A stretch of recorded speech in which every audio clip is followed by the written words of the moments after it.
Hi everyone, I'm Jason. I'm a product person through and through. So I'm a product consultant at Department of Product. And previously I've worked at an insurtech here in London called Simply Business and EdTech. And also I was head of product for The Guardian's commercial products for a number of years also. So I guess my experience from a product perspective is products that are both B2B, B2C, working with nearshore product teams, offshore product teams, a variety of products with different commercial models. So I'll try and make this as conversational as possible as we go through also.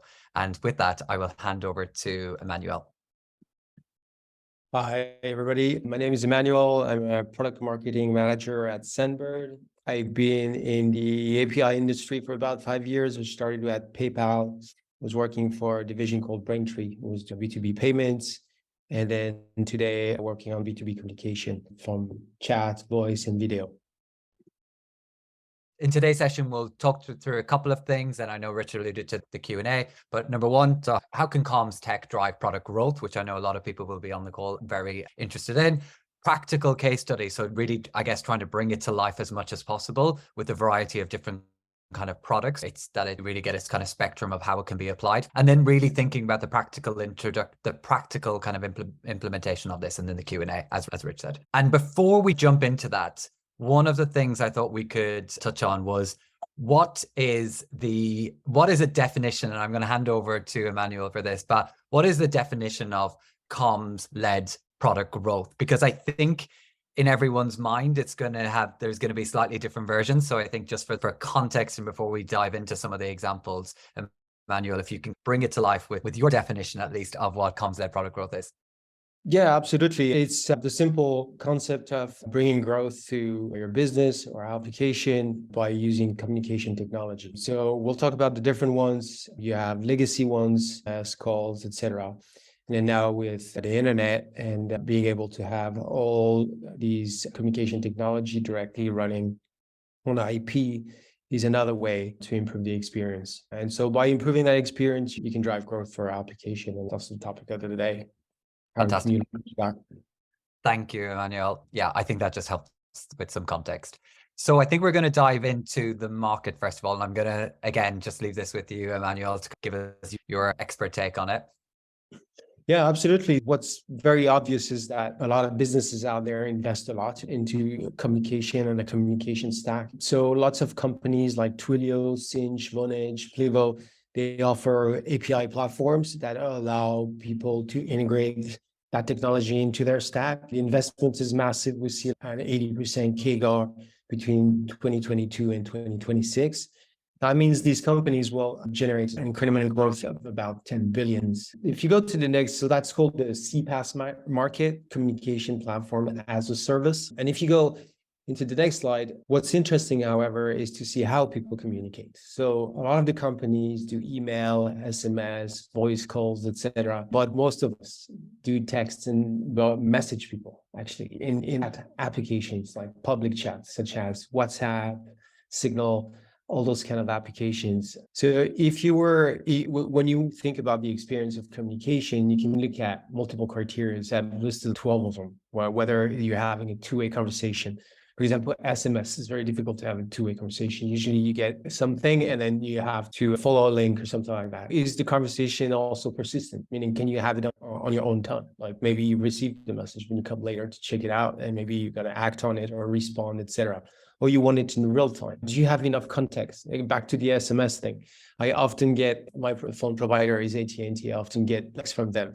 I never know if it's a scam or not. It's completely unbranded. There's like some weird URL. I'm like, I'll have to look at it to make sure I click on it. Providing context, knowing what that conversation is about. Of course, privacy, the branding piece, which is missing in SMS as well, but many other ones. The fact that it needs to be secure, that you have rich media, including in the messages, that it's well organized, and that you can have a conversation, not just like one-on-one, but also with your community, or you can collaborate with people effectively. Well, if you look at each channel, a lot of them lack some of those characteristics, and it impedes on the experience you're going to have when you communicate. And so, of course, people do omni-channel with those legacy channels, which works pretty well, by the way. It's a good way, like having a good omni-channel strategy always drives very good results. But again, like when you look at the experience that public chat provides, it's a lot more complete. Now, it's still missing a few things in terms of privacy or the branding. When you are a business and you want to answer someone's question that you've seen on social media and you send them to WhatsApp to do, that's a lot of friction. Basically, all these channels are fragmented, and all these that fragmentation creates friction. The problem with friction is that it can lead to terrible business outcomes or very far from what you were expecting.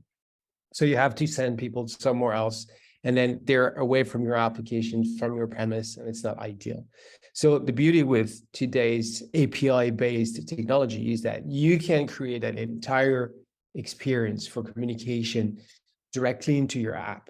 Just a very quick question, Manuel, on the kind of the market side of things and what you're seeing. But if I take my experience of, I guess when I was insurance, we had a very large kind of call center, which is a very kind of powerful mechanism for us to drive sales. And we would always talk about comms led kind of product growth, but we had a little bit more of a challenge in that industry just because it was a bit more archaic in terms of, I don't know, the understanding. So I guess my question is, with that huge growth that you articulated, is that from specific sectors? So definitely digital natives are the best at integrating that technology because they are born in the cloud, they are very familiar, and they are staffed for integrating those technologies into their app directly.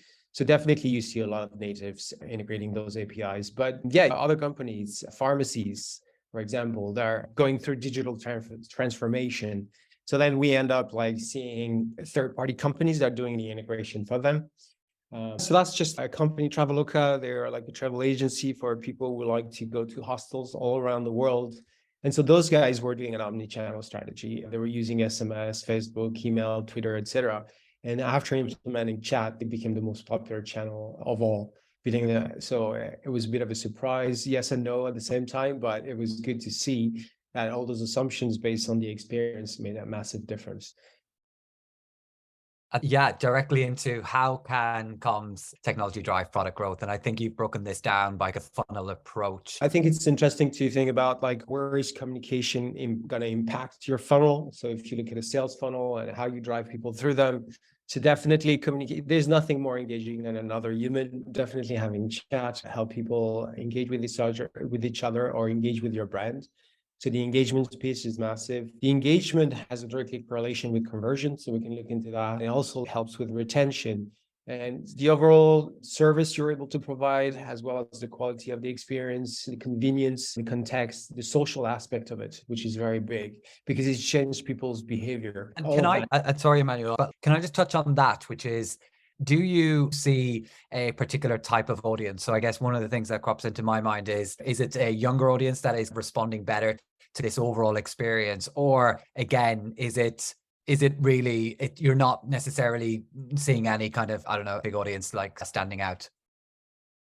Yes, I think young generation is ahead for sure in terms of using that. But yeah, no, I think there are 2 billion people on WhatsApp, right? So I think it goes across all the ages. When you look at how people act on the internet, etc., definitely the young generation is always ahead. But you can see definitely that older people are also like very active and prefer that chat. I believe 70% of the people would rather chat than use any other channel. So it's just so effective. That it's so rich now how you can communicate by sharing emojis, by having threads, by having answering polls, etc. People get it. It's very simple. It's very easy. We don't always think about why it works, but it works very well. And that's why we find all these people on those platforms. So on the engagement piece, the key thing, right, when you're going with a communication platform, you have to make sure that you have a cross-platform solution, allows you to get everybody on every devices, and also making sure that that platform is global in case you want to scale. So that's the beauty of the cloud, right? There's no limitation there. Then different types of interactions, different one like being public. So you can think of video and chat events where people just comment and like huge crowds of 100,000 people commenting at the same time, the open chat forum type, and then more private interaction, which can be one-to-one, small groups, or in some cases you have, you could support super groups.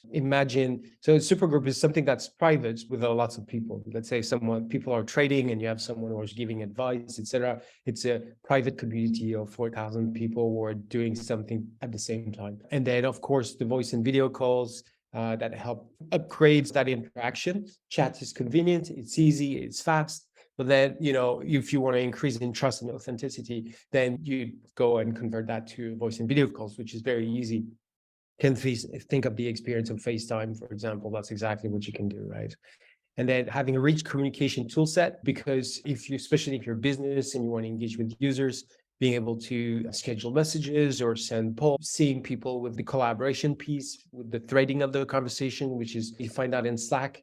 It's very useful. It makes like so more efficient. You can translate content, you can add people to ping them, etc. All of that will boost engagement and have dramatic consequences on people's business. Like here, 3 different examples. I picked one from gaming, another one from healthcare, another one from social and community. Hinge is a dating community.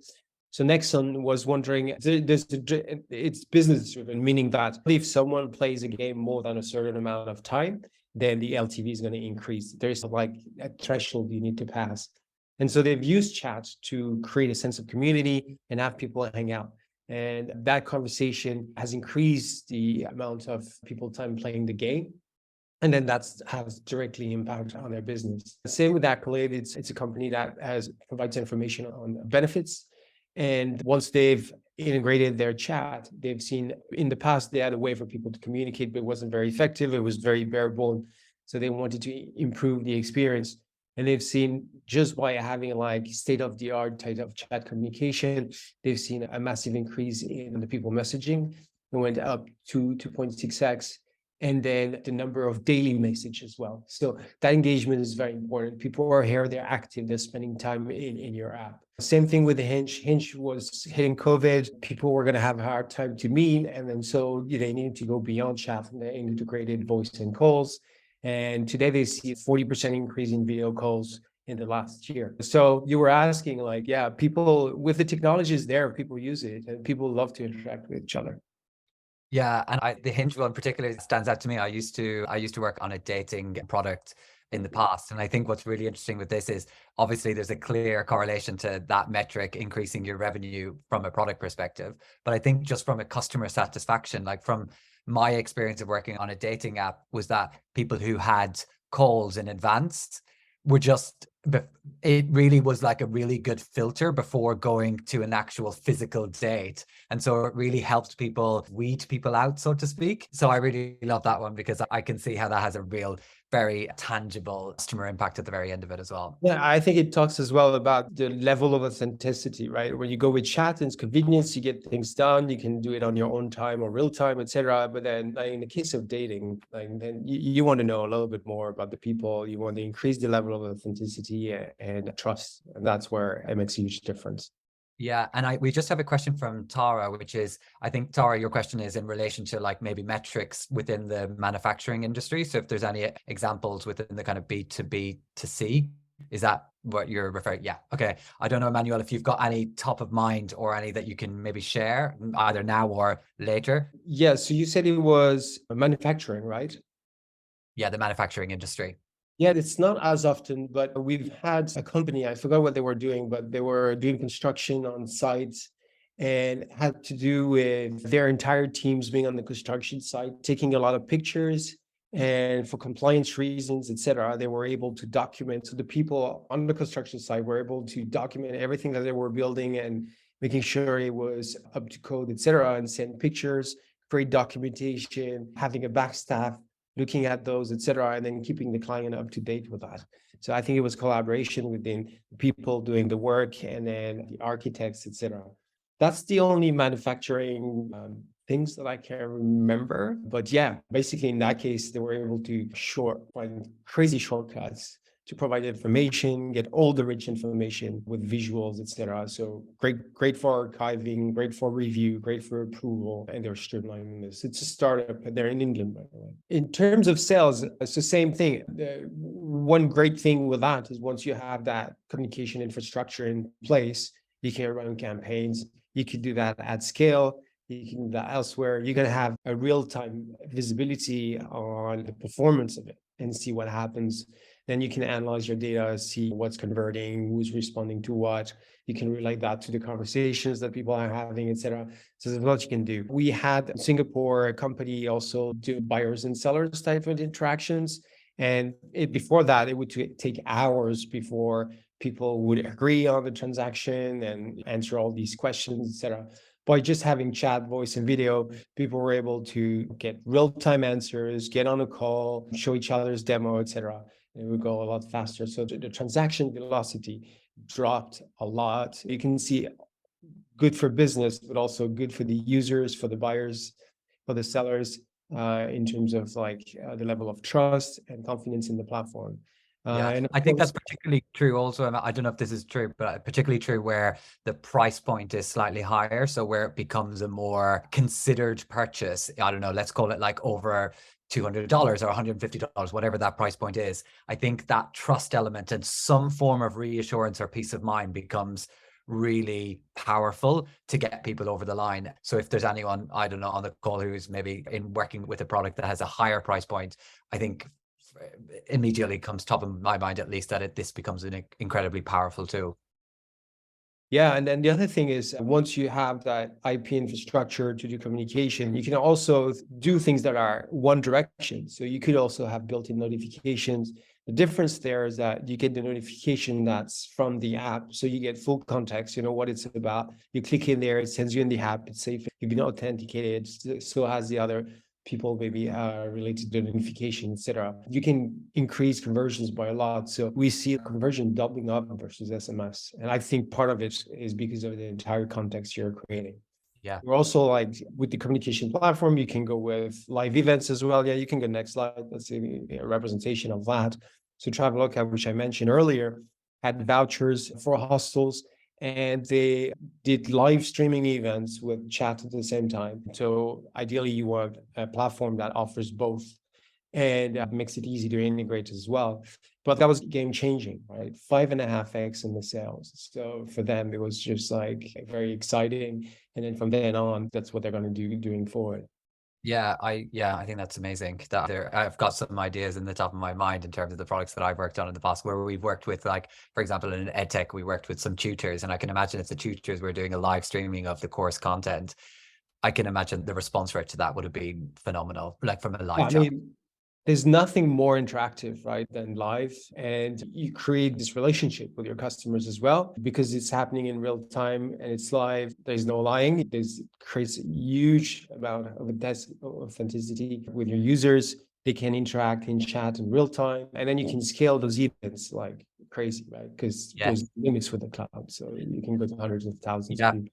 Yeah, for sure. And sorry, I'm just going to interject because I'm so super conscious of time, and I know many people are going to need to leave in 2 minutes. But if people can maybe, if anyone has the ability to overrun by, maybe we'll try and wrap it up in the next 5 or so minutes. If we can, then that'd be great. But I understand some people will need to drop off, but there will be a recording. So please don't worry if you do. And if you can continue, then that'd be great. But I will try to keep it to the next 7 minutes or so. I think we'll keep running until we get to the end, and then we share the recording afterwards. Someone's recording will be shared. Yes, it will be. I was just going to ask a quick question as well, just whilst we're on that topic as well. So when we're talking about apps in the context of comms, this is across both web applications and also for mobile apps as well, right? So it doesn't have to just be within your mobile app. It could be that your product is built and it's a web app, but you want to introduce live elements into that. You want to introduce live chat. You want to introduce communities into it, like how Twitch does or YouTube does. So just to clarify, it isn't just limited to mobile apps. This technology can be built across anything. That's correct. And then you want to find a provider that makes it easy to develop on web and mobile apps. There are plenty of frameworks nowadays like React Native, Flutter, etc. that can help you deploy that much faster. And yet, I think in essence, what this is about replicating things that work. So you can recreate YouTube into your app. You can recreate Twitter into your app. You can recreate WhatsApp into your app.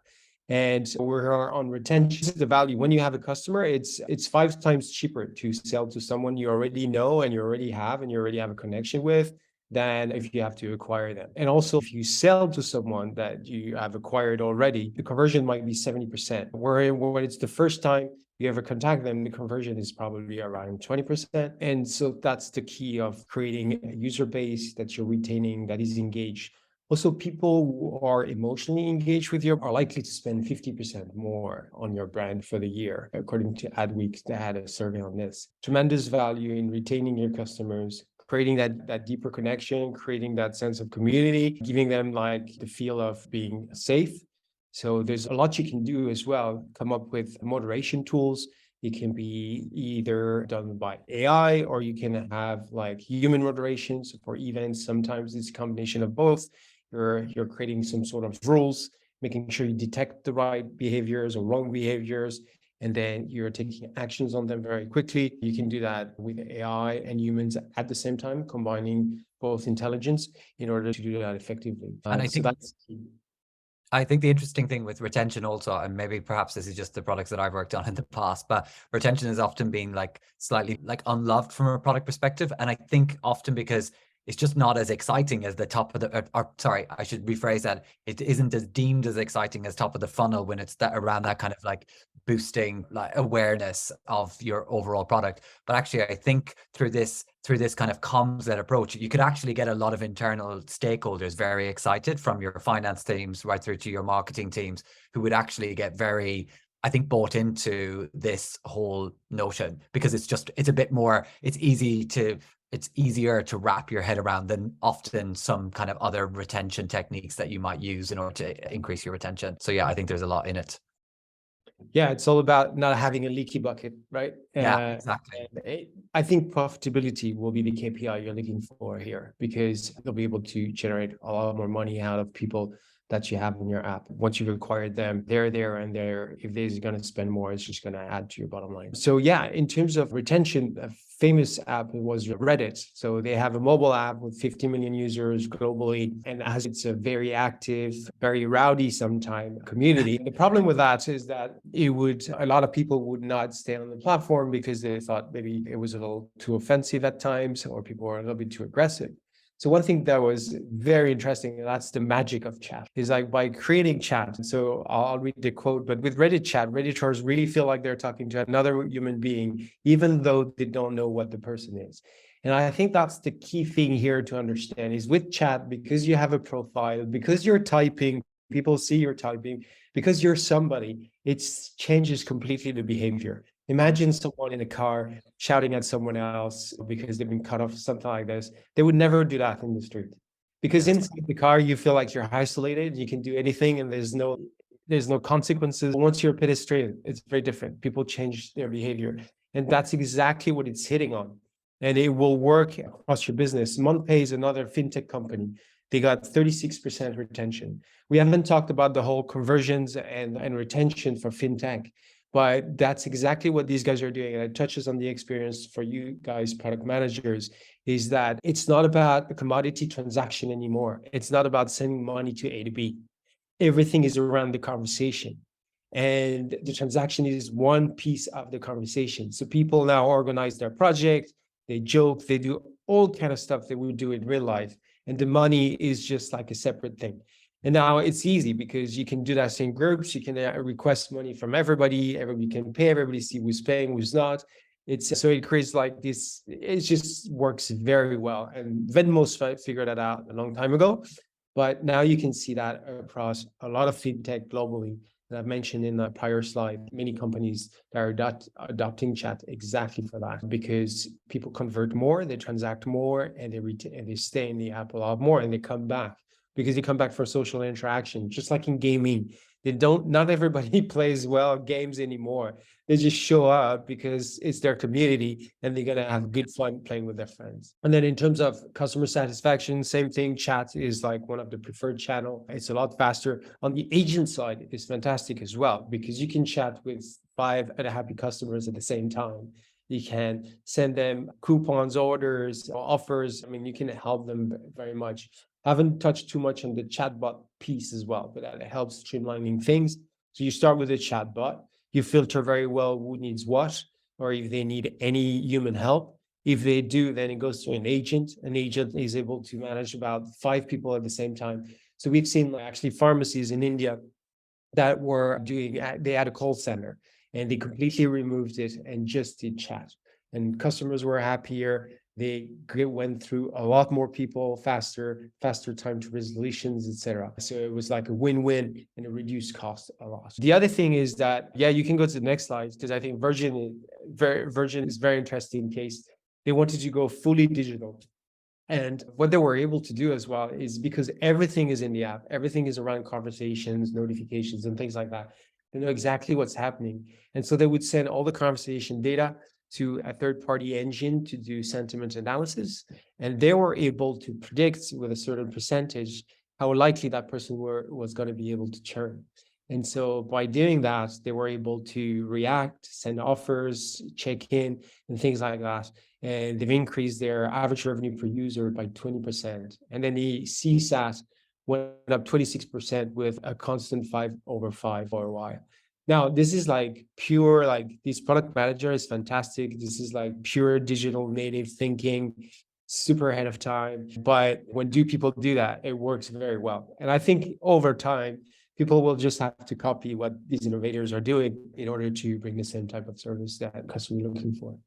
Yeah, absolutely. And often those utility type products aren't necessarily like the front of mind for that innovation. So it's really interesting to see. It's really interesting to see that use case. Absolutely. And yes, thank you very much, Emmanuel. So just in terms of, you can potentially start to think about how you can use comms technology in your product. So I guess we really just think about 3 specific tasks or like exercises that you can run. One is just to re-engage with your growth goals and your product goals and your overall kind of product strategy, and understand, is there alignment with your metrics? Is there anything you can do from a comms perspective?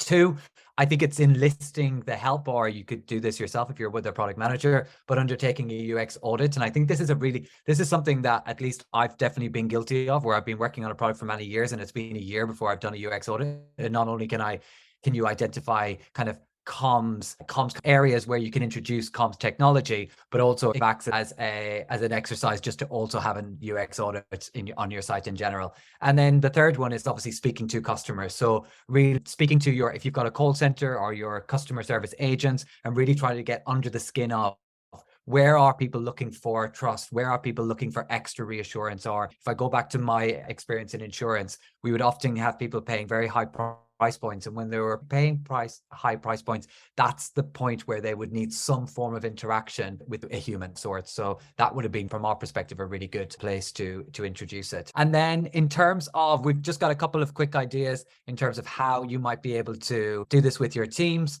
And so essentially there are 3. So 1, and I'll talk through these very quickly, but again, go through your funnel, and then when you're running through your funnel, start to have a think of, where could you introduce things like live events, voice and video chat, and all the kind of comms technology that you could be able to introduce. And start to think about, if we do an example, it might be that you introduce predictive AI for churn, and you start to think about how that could actually reduce your churn, as an example. And you could go through the entire funnel and pick out where you think those comms technologies could be relevant for your product. So that's one idea.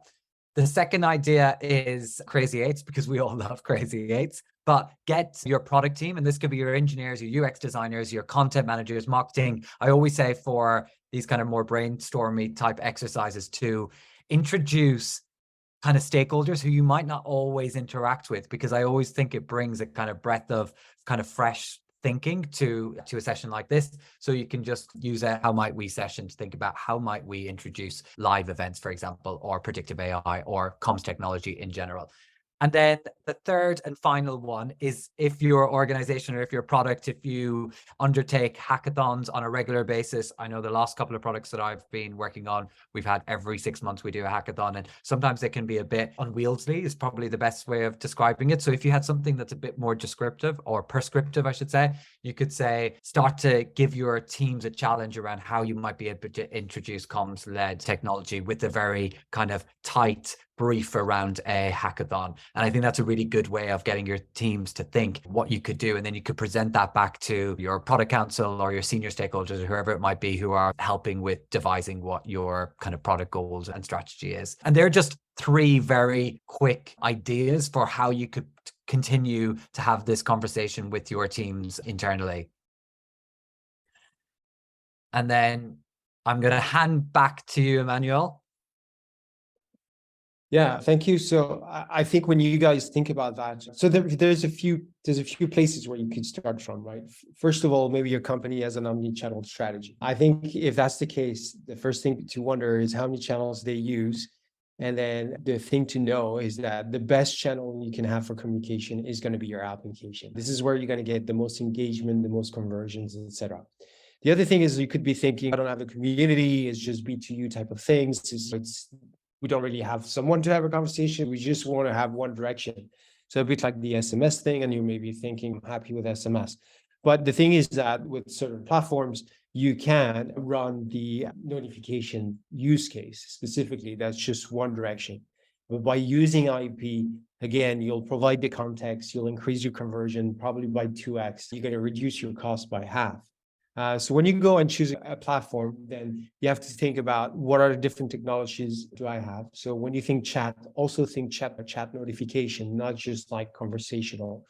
If you can go conversational, you'll get all the benefit of it, and they're fantastic. For example, make sure they have all the technologies, so voice, video, live streams. We've mentioned it for sales of during live events, etc. But think also like for support. We see a lot of people integrating now voice and video into support because they started with chat, but then it's nothing simpler than sending a link and say, why don't we just talk this over through? And I'll show you how to do that. You can share your screen, maybe show how things work, how they work, walk them through it. It's just a lot simpler for people sometimes to just have a conversation.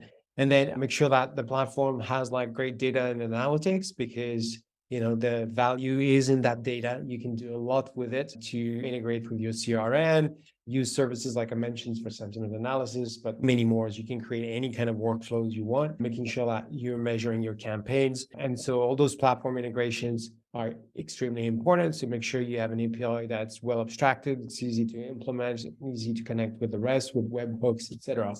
And then, of course, the global infrastructure, making sure that it's global, that it has a lot of servers around the world, that it has low latency, and you're going to have quality communication across all of your users.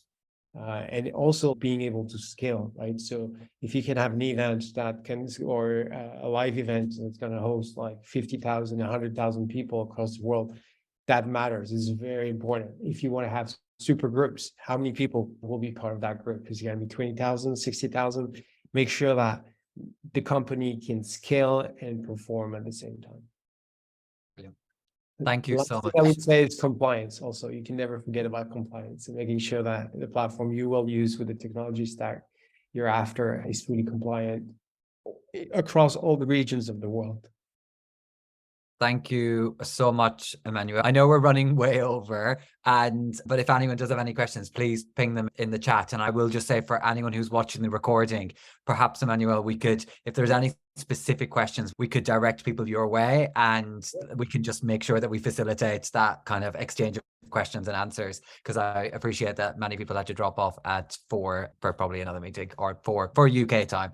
I know we're all over in terms of time zones, but yeah, great. That's great to hear, Tara. Super. That's really great. And if you've got any questions, yeah, please let us know and we can direct them to Emmanuel as well. And thanks very much, everyone, for joining us today for this session. Thank you. Thank you all. Bye. Bye-bye.